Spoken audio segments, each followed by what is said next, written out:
Kenapa orang diabetes itu merasakan kebas kesemutan? Yang pertama dikarenakan Berarti kapan kita harus waspada bahwa itu memang karena diabetes? gejala kebas kesemutan itu menempati top 1, di mana itu gejala yang paling umum dirasakan sama penderita diabetes. Halo Sobat Sehat, gimana kabarnya hari ini? Senang banget nih rasanya kita bisa berjumpa. Khususnya di hari ini kita mau ngobrol sesuatu tentang keluhan yang sering banget dirasa. Tapi juga sering banget nih dianggap sepele, yaitu kebas dan kesemutan. Nah, nanti kita bersama edukator kesehatan kita, yaitu Mbak Eka Fitrianeska. Hai Mbak, Halo, Mbak. sehat? Alhamdulillah. Alhamdulillah, senang banget ya kita bisa ngobrol yang nantinya bisa memberikan edukasi kepada teman-teman juga nih di sana ya, khususnya tentang kebas dan kesemutan. Kalau gitu langsung aja deh Mbak, dari yang paling dasar dulu. Sebenarnya tuh kebas kesemutan yang itu tuh sebetulnya kondisi seperti apa dasarnya? Oke. Untuk kebas kesemutan sendiri ya Mbak ya. Oke, secara umumnya sendiri, kalau kebas kesemutan sendiri itu, kalau kebas itu kondisi di mana kulit kita itu terasa mati rasa. Nah, sedangkan kalau untuk kesemutan sendiri itu kondisi di mana kulit kita itu terasanya seperti ditusuk-tusuk jarum. Nah, biasanya itu terasanya di mana? Terasanya itu biasanya di ujung jari tangan dan juga di kaki. Nah, penyebabnya itu macam-macam sih, Mbak. Penyebabnya itu biasanya yang paling umum itu dikarenakan capek. Terus yang kedua itu bisa dikarenakan posisi duduk yang salah, dan juga bisa dikarenakan ada tumpuan ataupun berat yang menumpuk ke tangan ataupun kaki. Nah, biasanya karena itu sih kalau gejalanya. Nah, biasanya gejala kebas kesemutan itu juga bisa dikarenakan adanya diabetes ataupun gula darah tinggi, kayak gitu. Berarti memang ada hubungannya dengan diabetes ya? Iya, betul. Berarti kapan kita harus waspada bahwa itu memang karena diabetes ataupun juga kebas kesemutan biasa aja gitu, atau kesemutan biasa aja karena salah posisi duduk gitu? Oke, betul. Jadi kenapa sih kebas kesemutan itu bisa menjadi salah satu tanda kalau seseorang itu mengidap ataupun terkena diabetes dan juga ataupun gula darah tinggi kayak gitu. Nah, saya akan menjelaskan secara simpelnya aja. Nah, itu menurut Kemenkes sendiri, kenapa orang diabetes itu merasakan kebas kesemutan? Yang pertama dikarenakan kondisinya gula darah tinggi itu sudah berangsur lama itu. Terus yang kedua dikarenakan aliran darah kecil kita kan yang berfungsi untuk menyalurkan nutrisi dan juga oksigen nih. Nah, itu rusak ataupun dia terganggu. Sehingga yang nutrisi tadi dan juga oksigen itu seharusnya menyalurkan ke saraf kita, nah itu terputus. Jadinya bisa menyebabkan gejala-gejala tadi. Contohnya kayak kebas kesemutan tadi, terus abis itu juga ada sensasi sedikit terbakar ataupun panas juga. Nah, juga sama yang ditusuk-tusuk jarum tadi. Nah, itu biasanya terasanya tuh jelas di tangan dan juga di kaki gitu. Selanjutnya dalam istilah medisnya sendiri, kondisi tersebut tadi itu bisa dikatakan dari yaitu sebagai neuropati diabetik. Itu neuropati diabetik tadi itu yang disebutkan.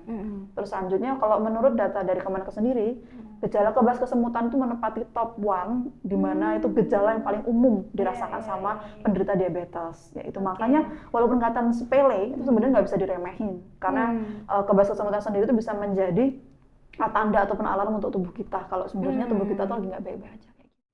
Baik Kak, kalau kebas kesemutan itu semuanya tidak berasal dari diabetes, ada juga yang karena salah posisi duduk, itu kapan kita harus mewaspadai? Ternyata tiba-tiba itu karena diabetes tuh, bukan karena salah posisi duduk gitu. Kapan kita harus mewaspadainya, Mbak? Oke, sebenarnya yang paling penting itu pola munculnya aja sih, Mbak. Nah, karena kalau kebas kesemutannya itu munculnya berulang, semakin parah, semakin berat, itu dan juga disertai sama gejala khas diabetes yang sering kita kenal, yaitu seperti contohnya sering kencing, sering haus, mudah lapar, berat badan turun secara signifikan tanpa sebab, terus mudah lelah, itu yang perlu diwaspadai.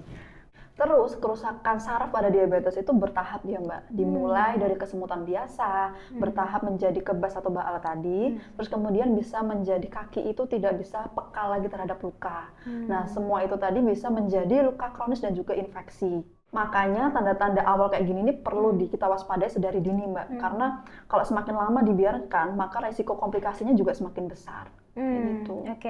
Berarti kalau kayak gitu, dari gejala yang tadi sudah disebutkan, detail-detailnya tadi ya, itu kalau sudah merasakan, itu ada pengobatan apa nih yang perlu kita lakukan gitu Mbak?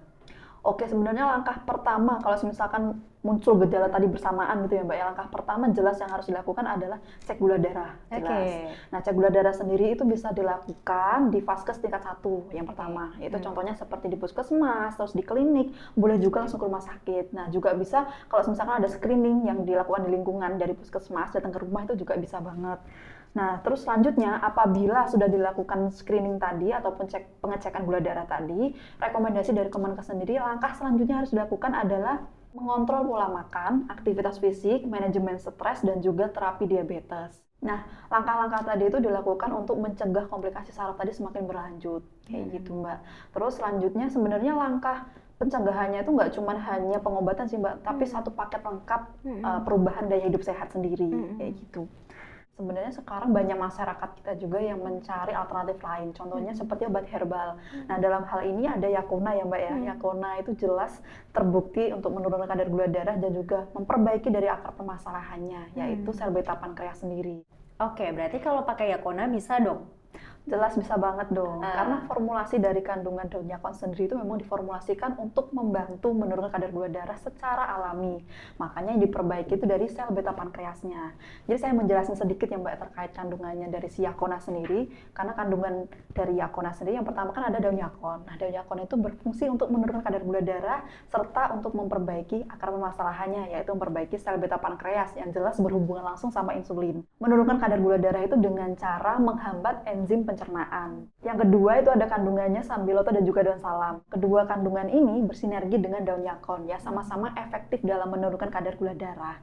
Selanjutnya dapat memperlambat penyerapan glukosa Mbak. Nah, selain itu kandungan dari daun sambilotonya sendiri itu dapat membuat tubuh lebih fit karena dapat mengurangi pegel-pegel nih dan juga capek.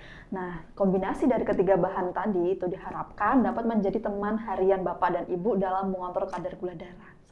Oke Mbak, berarti kalau misalnya ada Bapak Ibu nih atau Sobat Sehat Yakona yang ingin bertanya ataupun juga butuh pendampingan Mbak Eka, bisa ya? Bisa banget. Tuh Bapak Ibu, tunggu apa lagi? Jadi setelah nonton video edukasi ini, Bapak Ibu yang punya pertanyaan silakan bisa tulis di kolom komentar ataupun juga hubungi di kontak bawah. Siapa tahu setelah ini ada 3 komentar terbaik, bisa kita bahas detailnya di video berikutnya. Jangan lupa untuk dapetin informasi dan juga edukasi bermanfaat lainnya dengan mengikuti atau follow akun kita lainnya. Mbak Eka, makasih ya sudah bisa bergabung bersama kami hari ini. Ya, terima kasih sudah menonton video ini sampai selesai. Sampai jumpa, Yakona Care, tentu jadi lebih sehat.